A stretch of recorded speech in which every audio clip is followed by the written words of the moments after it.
la primera en hablar, General Counsel de KPMG España, Alicia Muñoz Lombardía, vicesecretaria del Consejo de Santander España, también directora de su área de Gobierno, Regulación y Banca Comercial, y María Isabel Martínez Torrenciso, que es consejera independiente de diversas compañías.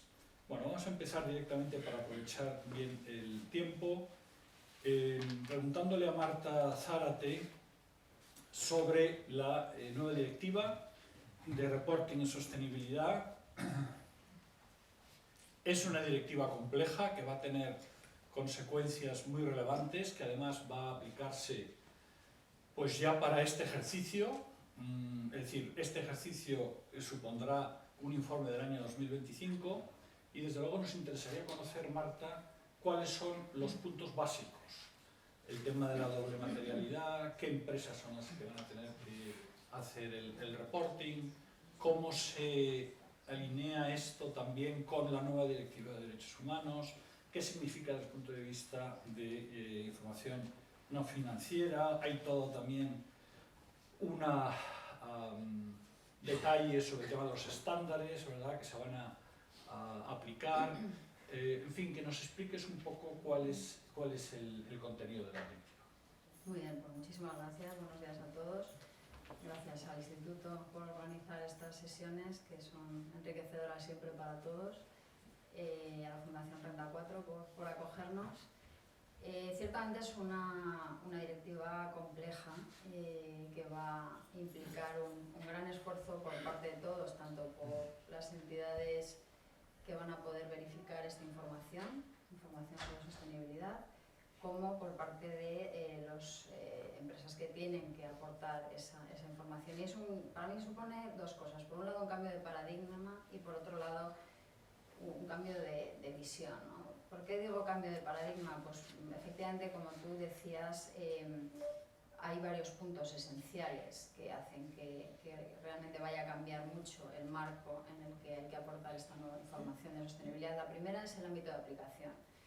Tenemos que tener en cuenta que hasta ahora la aplicación de la normativa actual, de la directiva actual sobre información no financiera, para que os hagáis una idea, aplicaba en el territorio de la Unión Europea aproximadamente a unas 11.700 empresas y grupos de empresas. Con la nueva directiva probablemente se amplía hasta los 59.000. Además, ese alcance, ese ámbito de aplicación, como sabéis, pues va a ser progresivo y va a alcanzar a muchas más entidades de las que alcanza el actual marco. Entonces, si bien hasta ahora, y como decía José María, a partir ya del año que viene, la información del 2024, como sabéis, pues se va a aplicar a PYMEs, a empresas de interés con más de 500 trabajadores. A partir del año, sin embargo, del año 2025 ya se aplicará a lo que se llama grandes empresas, que como sabéis pues tienen que cumplir 3 de los 2 requisitos de tener más de 250 empleados, un volumen de negocios, de facturación de más de 50 millones o bien tener más de 40 millones en activos. Y a partir del año 26 pues se aplicará ya a todas las pymes que sean cotizadas, entidades aseguradoras, entidades de crédito cotizadas, y a partir de ya el año 27 pues incluso se aplicará a aquellas empresas que tengan una matriz fuera de la Unión Europea pero que tengan un volumen de negocio de más de 250 millones o bien que generen, de más de 150 millones o bien que generen más de 150 millones en el ámbito de la Unión Europea sin necesidad de tener ningún tipo de sucursal o filial. De tal manera que con este calendario, que va a ser progresivo, pero que lo tenemos ya encima, pues el ámbito de aplicación va a ser muy superior. Por otra parte, va a ser una directiva que va a tener mayor exhaustividad y mayor nivel de detalle. Y efectivamente, hasta ahora hemos convivido con una serie de estándares internacionales más o menos aceptados, que las empresas de forma voluntaria elegían cuáles en función del tipo de información que querían publicar. Sin embargo, ahora, como sabéis, pues, se van a aplicar los estándares europeos de reporte y sostenibilidad. No va a ser elegible, van a ser los mismos para todos, porque la intención es que todos reportemos lo mismo con las mismas directrices, de manera que los stakeholders puedan entender la información y puedan compararla, cosa que hasta ahora no se podía hacer. Detalles como que esta información además se deba facilitar en formato digital, siguiendo un estándar muy determinado, también va a facilitar que esa información se pueda comparar y que sea mucho más fácil el entenderla por parte de los distintos stakeholders, que verdaderamente hasta ahora pues era complicado. Sin duda, y yo hablo desde el conocimiento de lo que es una entidad de auditoría, que además seremos entidad de verificación, para nosotros este es el mayor impacto, la obligación de que toda esta información esté verificada por un tercero especializado.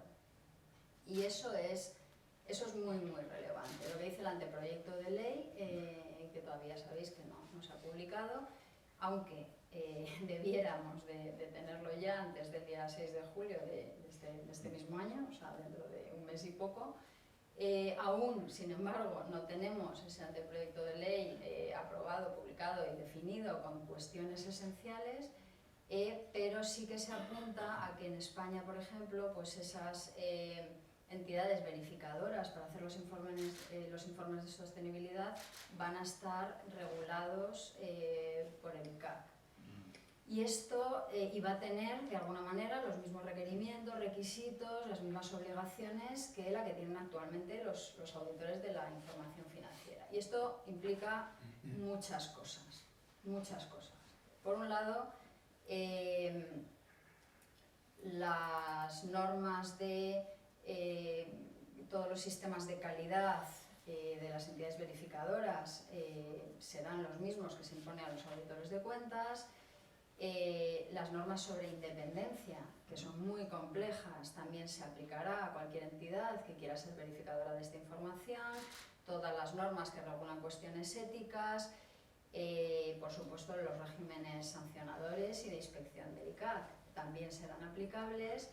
El deber de secreto de los auditores será aplicable también a los verificadores de este tipo de información, de tal manera que no solamente el estándar va a ser mucho más riguroso, sino que también las entidades que lleguen a verificar esa información estarán sometidas al mismo régimen muy estricto, de que son capaces de efectivamente hacer ese trabajo de forma ordenada, cosa que hasta ahora no se hacía. Sabéis que el informe se pretende por parte de la directiva que a futuro, creo que decía a partir del 2028, sí sea un informe con las mismas garantías, digamos, que hoy en día pudiera tener el informe de la información financiera, pero sin embargo, pues a priori va a tener un alcance un poquito más limitado, ¿vale?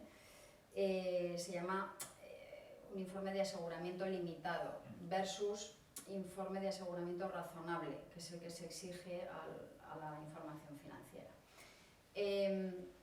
Efectivamente, por otro lado, mencionabas pues todos los requerimientos de qué tipo de información es la que se va a tener que reportar, y mencionabas además la cuestión de la doble materialidad. ¿Esto qué significa? Pues significa varias cosas. Por un lado, la doble materialidad significa que las empresas van a tener que reportar todos aquellos aspectos, riesgos clave de lo que ellos impacten, de lo que las empresas impacten de cara a todas las cuestiones sociales, de gobernanza y medioambientales, es decir, de dentro hacia afuera, y de la misma manera van a tener que incluir todos aquellos impactos de fuera hacia adentro, es decir, todas aquellas cuestiones en el entorno social, en el entorno medioambiental, en el entorno de gobernanza, que pueda impactar en sus resultados financieros, ¿vale? Y de ahí el nombre de la doble materialidad. Y por otro lado, pues efectivamente existen, se llaman así de alguna manera, 3 niveles de reporting, ¿vale? En este orden que se ha hecho de los estándares europeos de reporting de sostenibilidad, se dividen en 3 niveles. De alguna manera están los generales, que son los asuntos transversales. Estos asuntos transversales contemplan cuestiones, como os decía, ambientales, sociales y de gobernanza, pero para que os hagáis una idea, se contemplan más de 11.000 puntos sobre los que hay que hacer una verificación. Es una barbaridad, ¿no? Y además, pues, en el segundo nivel sería ya el sectorial de la compañía y el tercer nivel sería el específico de esa compañía en concreto. De tal manera que en esos 3 niveles va a tener que reportar información de sostenibilidad sobre estas tres patas, estas 3 ramas, ¿no? ¿Y por qué os decía que además pues, implica un cambio de mentalidad? Pues porque, como decíamos, pues, se va a exigir mayor transparencia, mayor concreción, se va a exigir además una mirada a largo, no solamente a corto plazo, sino efectivamente, oye, ¿cómo me van a impactar las cosas? ¿Cómo voy a ir reportando esos riesgos en un largo plazo? Y luego lo que yo también entiendo es que por el hecho de que la información hay que organizarla de determinada manera, hay que reportarla de determinada manera, es una información muy de detalle, yo creo que va a implicar un cambio organizativo, de recursos y de gestión de cómo hay que reportar esta información. Lo digo también desde el punto de vista del auditor, pues no es lo mismo seguir los estándares GRIs y demás que se seguían hasta ahora que enfrentarte a lo que se puede asimilar a un auditor de cuentas, que como todos sabéis, pues es un poco doloroso, ¿no? Por las 2 partes. Y ese va a ser el nuevo marco. Por lo tanto, yo creo que se han introducido cambios a todos los niveles y que estamos frente a un reto pues muy importante.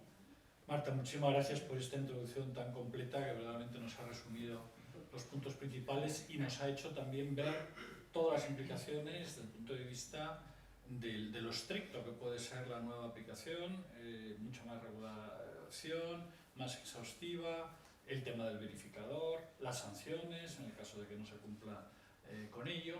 Vamos a ver la otra directiva que va a tardar un poco más en aplicarse, pero que también tiene un enorme alcance, que es la de derechos humanos y diligencia debida. Para que nos la resuma o nos comentes, Marisa, los puntos principales.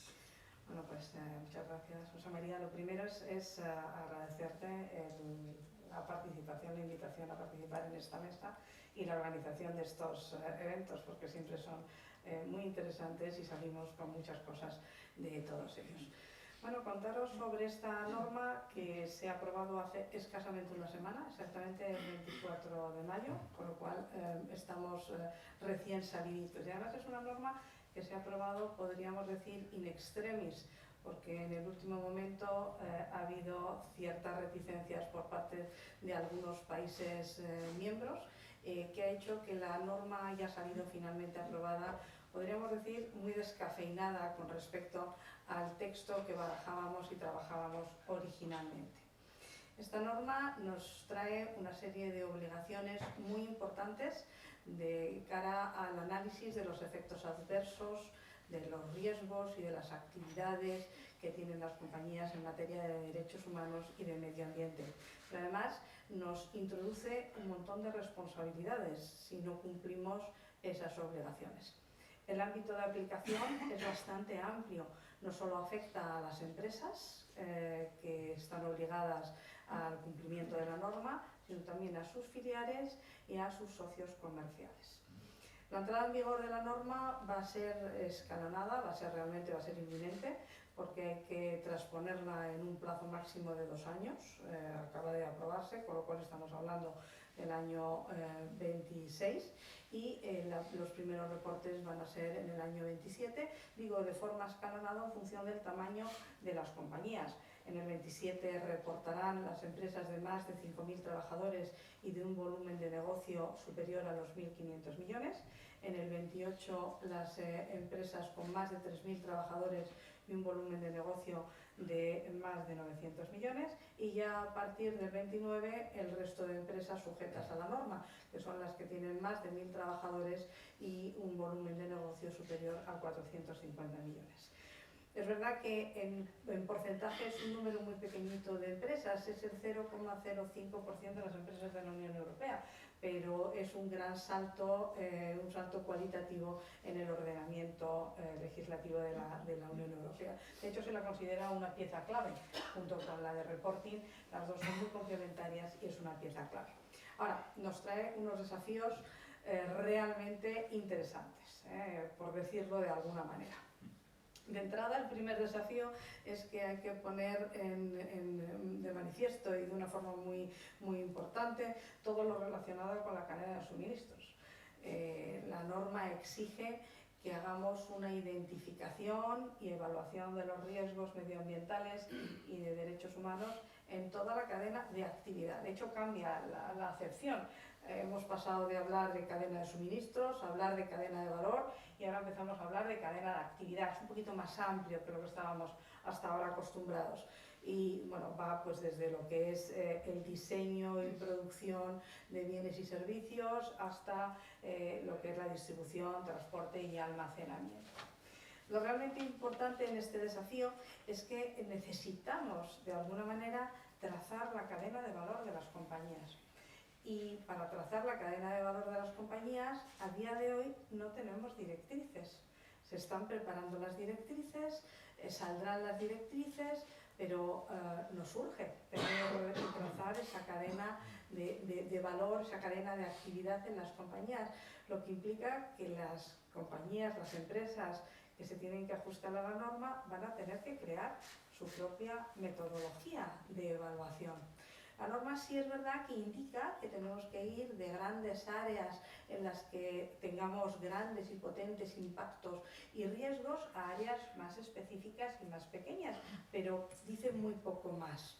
Con lo cual hay que hacer un mapeo, un mapa, una estructura, un mapa de riesgos, una matriz de riesgos sobre aspectos con los que no tenemos directrices de cómo realizarlo. Es verdad que la directiva de diligencia de vida está muy acompasada con la directiva de reporting que acaba de comentar Marta y que en la directiva de reporting las empresas obligadas ya han hecho un mapeo de doble materialidad, con lo cual va a ser una interesante base para poder empezar a hacer el mapeo de los riesgos medioambientales y de derechos humanos. Un segundo gran desafío desde mi punto de vista es la implicación y la importancia que se le va a dar a las partes interesadas. Aquí además se habla de partes interesadas, hasta ahora estábamos hablando de stakeholders. Bueno, pues también cambia el vocabulario, introducimos esta novedad también.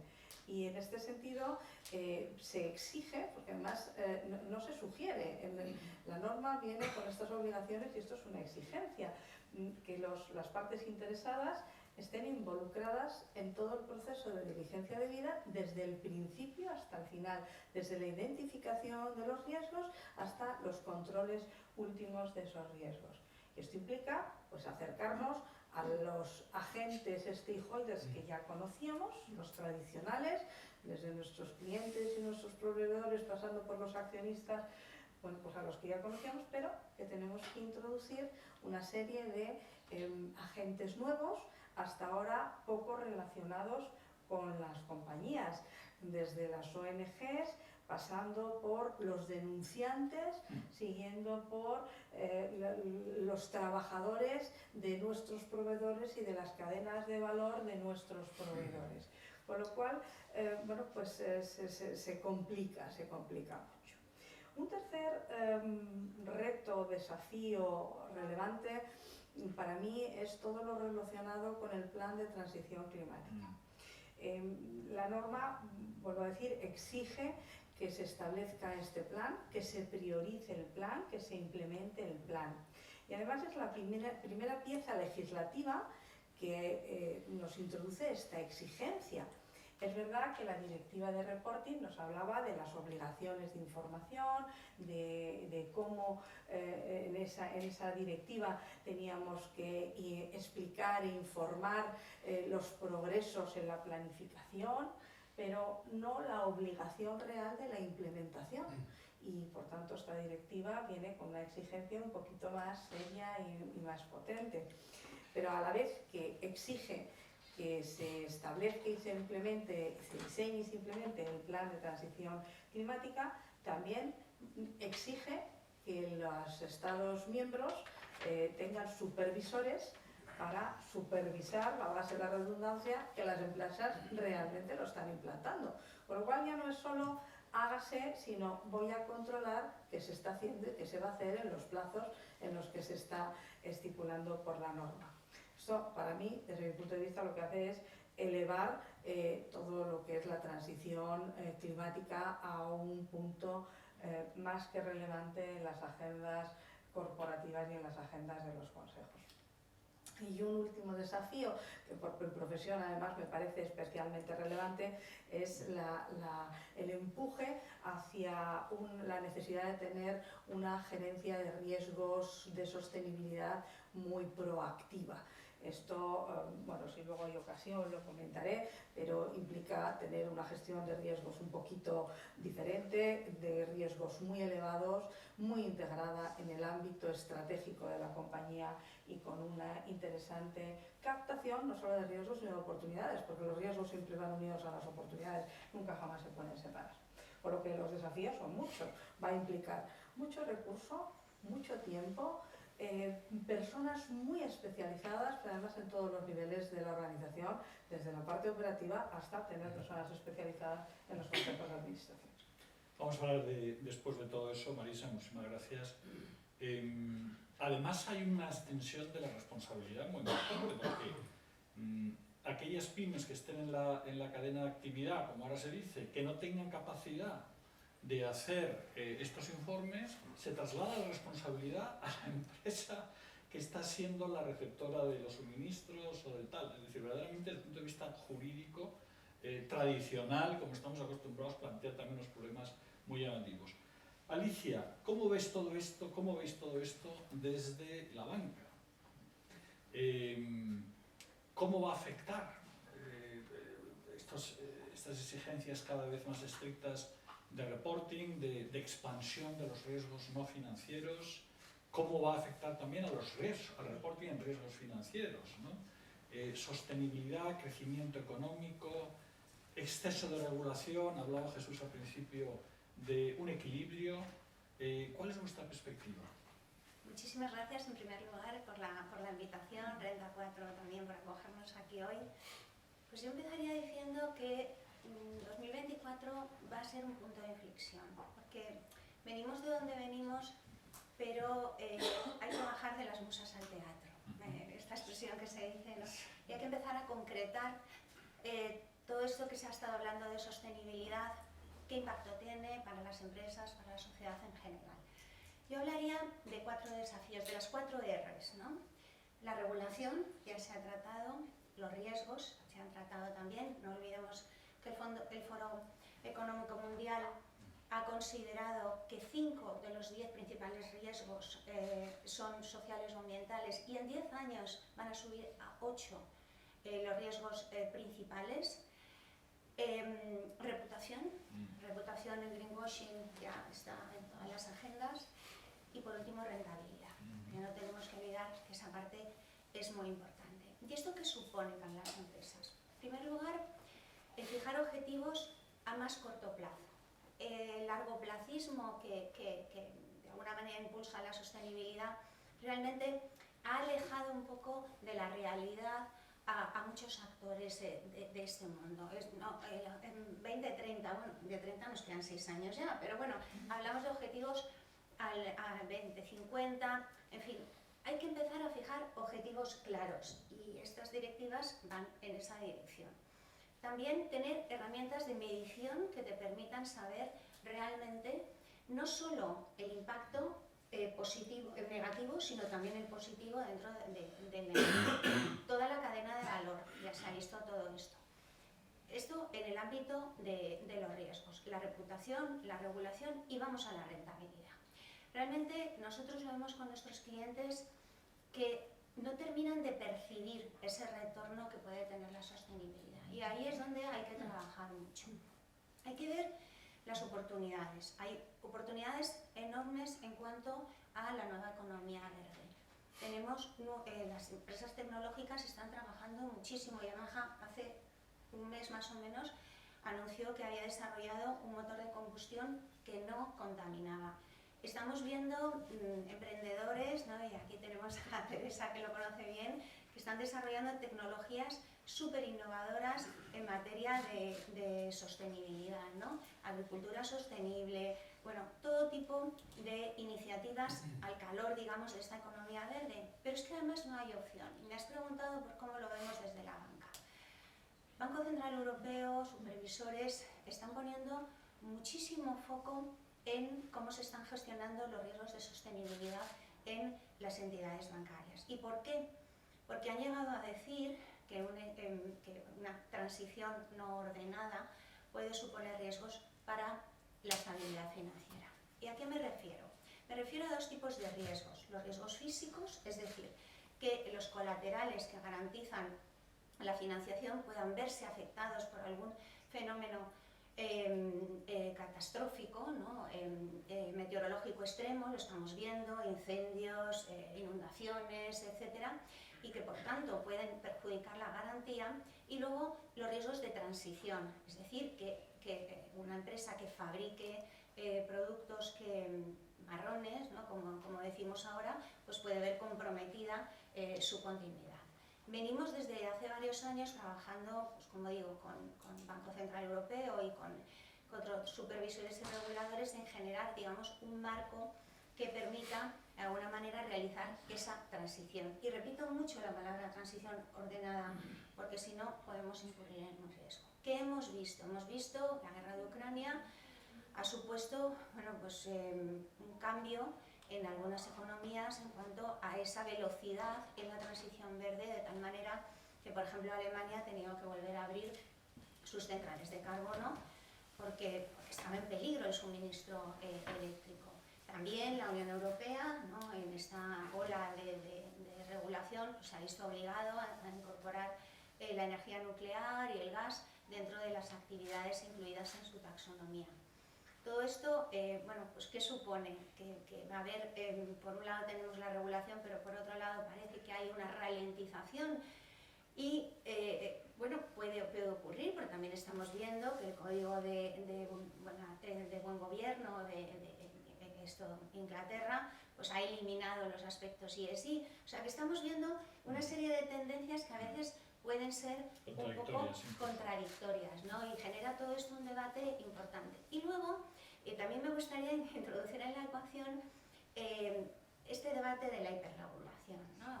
Europa perdió el tren de la digitalización y quiso montarse en el tren o liderar el tren de la sostenibilidad.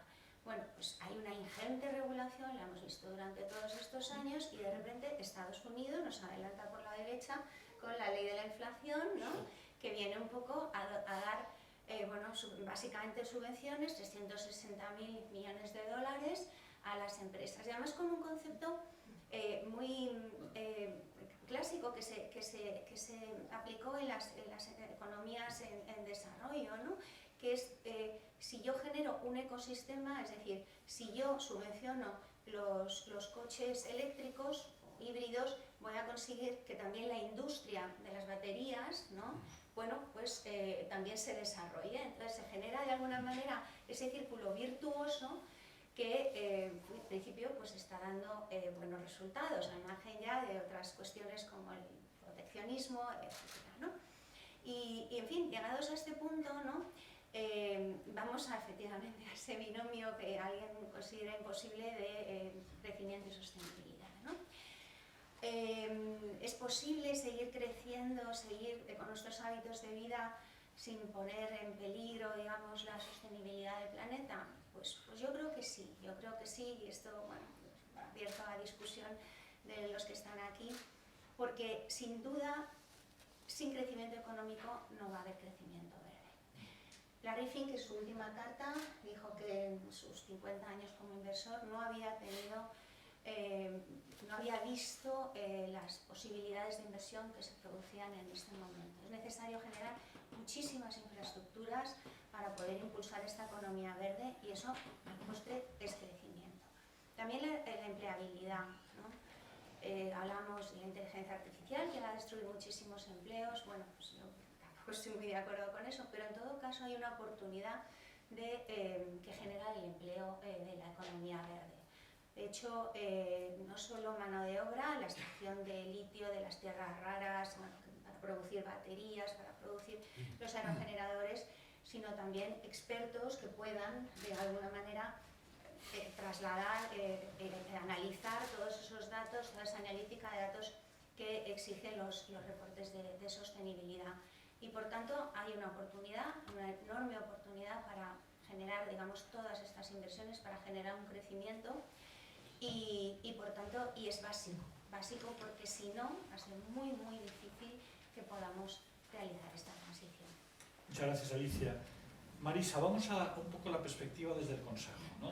Además es nuestro foco en esta mesa, luego la siguiente mesa se va a orientar más desde la perspectiva operativa, de compliance y demás. Hablabas del tema de la proactividad, ¿verdad? En temas de medio ambiente y derechos humanos, del Parlamento, de las instituciones europeas.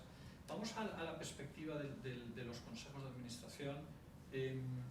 ¿Cómo deberían de enfocar estratégicamente todo este nuevo marco que se está creando? La supervisión de los riesgos, primero la anticipación, después todo el mecanismo, digamos, de respuesta a lo que la regulación va a exigir. Pero sobre todo esto tiene una componente estratégica muy importante, que es ver cómo nos adecuamos a lo que estas directivas pretenden, ¿no? Que es en realidad una nueva, digamos, si quieres, incluso mentalidad respecto a los temas de sostenibilidad y los temas de derechos humanos. ¿Cómo lo ves desde los consejos? Bueno, yo creo que en los consejos, todos los consejos, empresas grandes, pequeñas, medianas, están muy preocupadas con el tema de la sostenibilidad y con el tema del tsunami regulacional y regulativo que nos viene encima con toda la normativa. Por responsabilidad personal dentro del Consejo y por responsabilidad de las propias compañías de cara a sus accionistas. Pero dentro de esa gran preocupación, todas nuestras guías y nuestro código de conducta de la Comisión Nacional del Mercado de Valores obliga a que las distintas comisiones, sobre todo la Comisión de Auditoría, esté muy pendiente de la supervisión, esté muy pendiente bueno, mucho más que de la supervisión, porque hasta ahora simplemente era supervisión, ahora nos obliga a entender los riesgos, a estar pendiente de la gestión de crisis, a conocer perfectamente las medidas que la compañía está llevando a cabo relacionado con los riesgos, más allá de firmar el informe correspondiente. Con lo cual, la responsabilidad ya no es de vigilar desde una visión elevada qué es lo que está haciendo la compañía, sino de implicarse muy mucho en qué está haciendo, cómo lo está haciendo y el por qué lo está haciendo. La norma de diligencia de vida nos empuja a tener una gestión de riesgos muy proactiva. Y eso lo que significa es comprobar que realmente se está, desde mi punto de vista, trabajando una gestión de riesgos estratégica. Es verdad que la gestión de riesgos va madurando a medida que va avanzando la madurez y el tamaño de las compañías. Tenemos una gestión de riesgos muy básica relacionada con riesgo asegurable, una gestión más integrada relacionada con los riesgos operacionales, pero ya en la gran empresa lo que se está exigiendo y sobre todo lo que estas normativas nos exigen es tener una visión integrada y estratégica de todo el conjunto de los riesgos. Nos lleva esto a conocer muy bien la directiva de diligencia de vida y por supuesto la directiva de reporting. La de reporting está encima, tenemos obligación ya sobre ella. La de diligencia de vida tenemos todavía tiempo para empezar a trabajar sobre ella. Las compañías ya están trabajando sobre ella, las grandes compañías, pero conocer muy bien objetivos, metas, las responsabilidades, conocer los estándares, conocerlo todo muy bien. Esta gestión proactiva nos lleva a hacer un análisis exhaustivo de los riesgos. Evidentemente estamos hablando de la diligencia de vida, de la sostenibilidad, pero además de todos los demás riesgos, de sus impactos, como ha comentado Alicia, en operaciones, en cadena de suministros, pero también en los resultados financieros, porque al final necesitamos tener esos resultados financieros. Es fundamental en esa visión estratégica integrar la gestión de los riesgos en la estrategia empresarial y además integrarlos en un formato en el que podamos analizar riesgos y oportunidades y que podamos capturar esas oportunidades. Los riesgos trabajaremos con ellos para tratarlos, mitigarlos, controlarlos, financiarlos, pero las oportunidades, que hay muchas, hay que saber visualizarlas y hay que saber integrarlas en la estrategia capturándolas. Evidentemente hay que poner esas medidas, hay que poner medidas de todo tipo, Pero no solo las medidas, además el Consejo tiene una labor importantísima de supervisión y de vigilancia, no solo a través de las auditorías, tiene que estar muy vigilante y luego además tiene que estar muy pendiente en esa visión estratégica de cómo nos relacionamos con las partes interesadas. Yo creo que aterrizando toda esa necesidad del Consejo de estar muy pendiente de los riesgos ambientales y de derechos humanos, yo diría que uno de los puntos fundamentales es impulsar la relación con esos terceros, esas partes interesadas. Para mí también, como parte práctica, la vigilancia de qué estamos haciendo o cómo impactan nuestros objetivos y estrategias en las personas. Yo creo que el Consejo, al menos en los que estoy, tiene una visión y una vocación hacia las personas muy importante. Para mí además es necesario y además las normas ahora nos están empujando a ello. Y esto materializado en actuaciones, por ejemplo, es pensar cómo nuestros objetivos y estrategias están afectando directamente a las personas. Creo además también que puede ser muy interesante observar cómo se relacionan las funciones. Estamos creando comisiones como la de sostenibilidad. Tenemos una comisión de auditoría y riesgos. Tenemos comisiones diversas. ¿Cómo se relacionan? Pero no solo cómo se relacionan las comisiones delegadas o no delegadas del Consejo, sino cómo las funciones realmente están teniendo una visión de la otra parte. Cómo las funciones relacionadas con el medio ambiente tienen un foco, una perspectiva sobre la parte de personas y cómo la parte de personas analiza los impactos que puedan tener en el medio ambiente. Y luego, por aterrizar también con algo que has comentado, José María, nuestra relación con proveedores.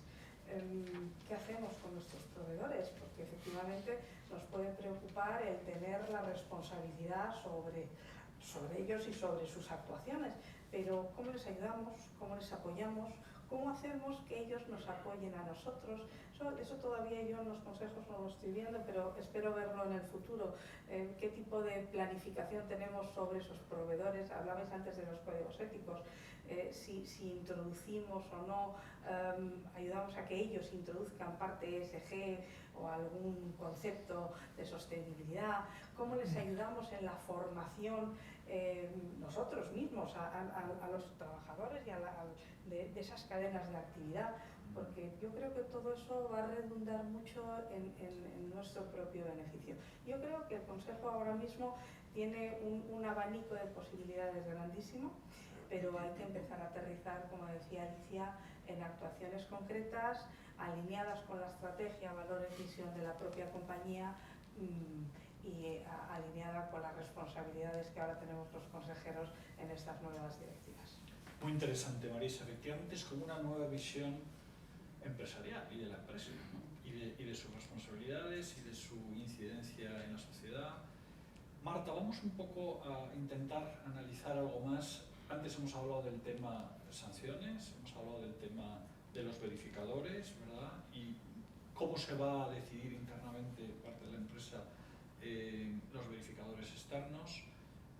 También algo que apuntaba ahora Marisa, que es esencial, ¿no? Que es la función de las comisiones especializadas dentro del Consejo. La de sostenibilidad, la auditoría, lo vemos en muchos casos prácticos, muchas empresas no saben. Tenemos de crear una comisión de sostenibilidad, la metemos dentro de la auditoría, en otras ocasiones sostenibilidad y una de estrategia, pero bueno, estrategia es función del Consejo, no de una comisión especializada. Entramos ahí hay una cierta confusión, ¿verdad? A la hora de ver las funciones exactas, donde la comisión de auditoría además pues tiene una responsabilidad legal muy particular, ¿no? ¿Dónde debería de anclarse todo esto desde el punto de vista del Consejo, digamos, de las decisiones al máximo nivel dentro de la empresa? Pues justo, yo casi quería antes usurparte la función de moderación para preguntarle a Marisa hasta qué punto tiene sentido mantener dos comisiones por separadas cuando es cierto que el anteproyecto de ley de información corporativa ha seguido la línea que apuntaba la Directiva de Sostenibilidad, en el sentido de que en España va a permitir que no sean solo los auditores que están inscritos en el ROAC, sino que va a crear un ROAS, un registro específico, para que cualquier entidad que quiera ser verificador de este tipo de información lo pueda ser, acreditándose debidamente, y eso implica una serie de formación continua y un examen previo, y como os decía, esa entidad de verificación sometida a toda la regulación que está cualquier entidad de auditoría, que aviso que no es poca, para que se quiera animar. Y en este sentido, pues efectivamente, la información es bueno por un lado y se entiende como positivo que sí que esté siendo auditada por la misma persona que está auditando la información financiera, pues porque al final le da coherencia. Por otro lado, es verdad que sí que se apunta, pues de nuevo, un posible problema de independencia, porque al final hay demasiada responsabilidad en una sola entidad para verificar demasiada información. Y de nuevo, bueno, pues hasta qué punto se puede generar de nuevo una mayor, ¿no?, aglomeración de entidades auditoras, y solo los auditores son capaces de llevar a cabo estas verificaciones. Pero lo cierto y verdad es que va a tener mucho sentido que la información financiera, la información no financiera y los verificadores tengan coherencia en esta presentación, y sí entiendo que va a requerir una formación más asemejada a lo que tiene ahora las personas pertenecientes a la Comisión de Auditoría y Riesgos que a las comisiones de sostenibilidad. A mí me chirría un poco, porque si la propia ley pide que exista coherencia y que se hable de esos dos mundos, me cuesta entender que la estructura de las organizaciones de gobernanza de las compañías, esas dos comisiones sigan conviviendo de forma separada. Pero sé mucho menos que Marisa, ¿qué vosotros. piensas sobre eso? Bueno, yo pienso que la verdad es que es un tema a debate muy, muy interesante y arduo. Yo creo que la creación de las comisiones de sostenibilidad ha tenido su momento y su necesidad. Con la llegada del tsunami de ESG, los consejos y las compañías se han visto que no sabían cómo articularlo, no sabían cómo trabajarlo, no encajaba en ninguna de las comisiones que teníamos, porque realmente la Comisión de Auditoría y Riesgos es una comisión muy potente y está hasta arriba, y por otra parte la Comisión de Buen Gobierno, Nombramientos y Retribuciones parecía bastante alejada de ello. Si a eso le unimos que la normativa venía con la obligación de separar estos dos informes, por una parte el informe de riesgos financieros, con un punto del orden del día de la aprobación de las Juntas Generales, y otro, los que ya no utilizamos, de los estados de información no financiera, que ahora son los informes de sostenibilidad, en un punto separado del orden del día de la aprobación de juntas, pues en un primer momento pareció como muy sensato separar esas dos funciones para que, bueno, no voy a decir no estuvieran contaminadas, pero sí que tuvieran cada una de ellas sus cuerpos. Claro, la Comisión de Sostenibilidad se crea con una necesidad concreta. Si esa necesidad se va diluyendo porque los asuntos ESG, medioambientales, de derechos humanos, de reporting, etcétera, etcétera, ya van calando en la operatividad de la compañía, se van haciendo mucho más amigables la supervisión del Consejo, pues a lo mejor llegará un momento en que esas funciones tenga que asumirlas alguna de las comisiones. Hay un informe muy interesante de la CNMV, que además ya tendrá sus 2 años o algo así, que analizaba un poco la función de las comisiones de sostenibilidad, y bueno, tenía interesantes conclusiones, una de las cuales era que la diversidad en el Consejo, sobre todo de género y de edad, tenía mucho más impacto en el alineamiento de la compañía con los aspectos ESG que la propia existencia de una comisión de sostenibilidad. O sea que también, digamos, la composición del Consejo tiene un impacto grande con esto. Sí, vamos a ir acabando porque vamos a profundizar en todos estos temas, afortunadamente en una segunda mesa que hemos organizado con Segara, y donde van a entrar a muchos de los detalles que hemos estado aquí planteando. Pero antes de acabar, Alicia, te daría la palabra. Vamos a ver, vamos expandiendo riesgos, ¿no? Cada vez asumimos, integramos más riesgos dentro de la responsabilidad de la empresa. ¿Qué pasa con la tecnología, el riesgo tecnológico? ¿Qué pasa con el riesgo geopolítico? Claro, vamos a llegar a un momento en el cual va a haber una responsabilidad de las empresas. ¿Dónde es el límite, ¿no? ¿Cuál es la responsabilidad pública, social de las empresas? Hablabas del tema del greenwashing, la reputación, etc. Claro, llega un momento en el cual es muy difícil para las empresas verdaderamente cumplir toda esta panoplia de obligaciones, ¿no? Absolutamente, es muy complicado, el conocimiento es muy difícil y tiene un coste elevado. Se está hablando del tema de los proveedores, ¿no? Aquí tenemos un riesgo, del que ya me advirtieron en Francia, porque en Francia tienen una norma muy similar, ¿no?, a lo que es la Directiva de Diligencia Debida. Me decían que, claro, que esto estaba generando que algunas empresas se quedaran fuera de mercado porque precisamente era imposible cumplir todos los requerimientos que les exigían por las grandes multinacionales. Y me refiero no solo a los temas de sostenibilidad, sino también a la ciberseguridad, que también está tan en boga.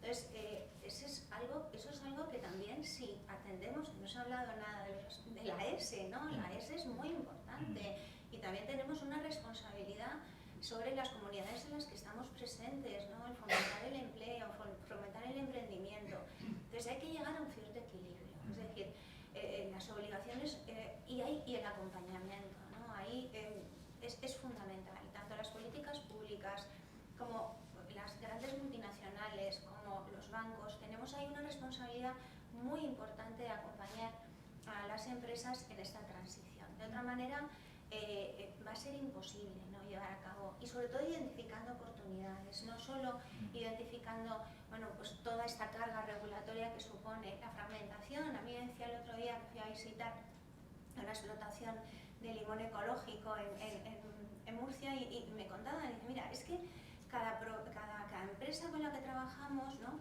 de distribución nos pide un certificado de distribuidor.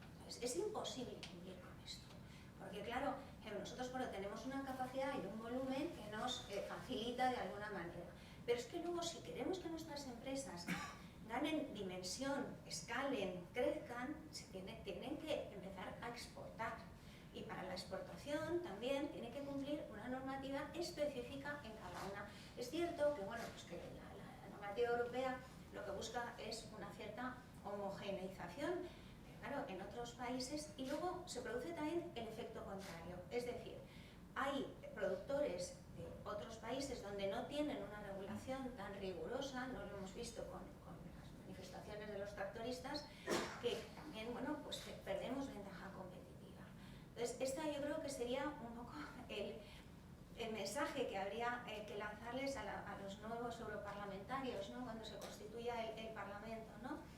Hagamos una pausa regulatoria, veamos cómo está funcionando la normativa, veamos qué problemas está generando y, sobre todo, generemos incentivos para que nuestras empresas vean esa oportunidad de manera mucho más clara y que, por tanto, se comprometan, digamos, a hacer ese camino, ¿no?, hacia la economía verde, sin que les suponga pues un esfuerzo y que se nos quede a nadie por el camino. Porque luego también el tema de la empleabilidad, como decíamos antes, bueno, pues hay muchos empleos que se van a crear, pero también muchos empleos que se van a destruir. Entonces también ahí el mundo, vamos, que las instituciones educativas tienen una responsabilidad de no solo los grados, la educación reglada, sino también promover programas de upskilling y reskilling para adaptar. Y esto se aplica exactamente lo mismo con el tema digital, ¿no?, la transición, la transformación digital, es decir, tenemos inteligencia artificial absolutamente en todo.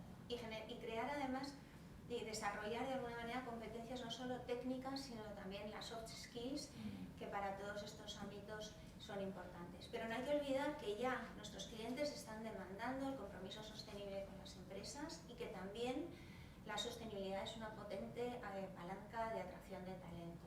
Los nuevos los estudiantes, los que se van incorporando, digamos, ¿no?, los millennials al mercado laboral, también están demandando ese compromiso sostenible a las empresas a las que se incorporen y el alineamiento de los valores, y ahí vamos al greenwashing también que comentábamos antes, de los valores con la realidad de la propia empresa.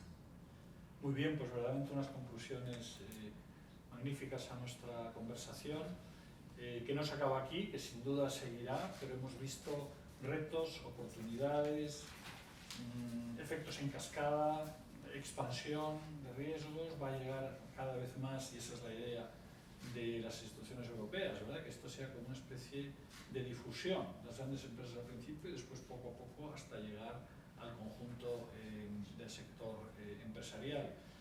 Seguiremos hablando de estos temas, sin duda con enorme impacto en el futuro de las empresas, y la sociedad, como bien decíais, lo está demandando, y esto cada vez va a ser una situación más clara. Déjame, José María, si no te Sí. importa, dar un tip de algo que a mí me sorprendió mucho, y es que cuando leí el anteproyecto de ley Sí. que va a transponer la directiva, en España, ojo, porque a las empresas que facturen más de 6 millones de euros, las sanciones por no aportar informes de sostenibilidad pueden llegar a los 300.000 euros por año que se retrase, cosa que decir que hemos pasado de que aquello de no presentar y depositar los informes en el registro mercantil era un poco como, bueno, no pasa nada, a enfrentarnos a unas posibles multas, que a mí personalmente me llamó mucho la atención, por lo tanto, efectivamente, un 5%. incentivo más para el Consejo de Administración para hacer los deberes. Totalmente. Bueno, os habéis ganado un grandísimo aplauso.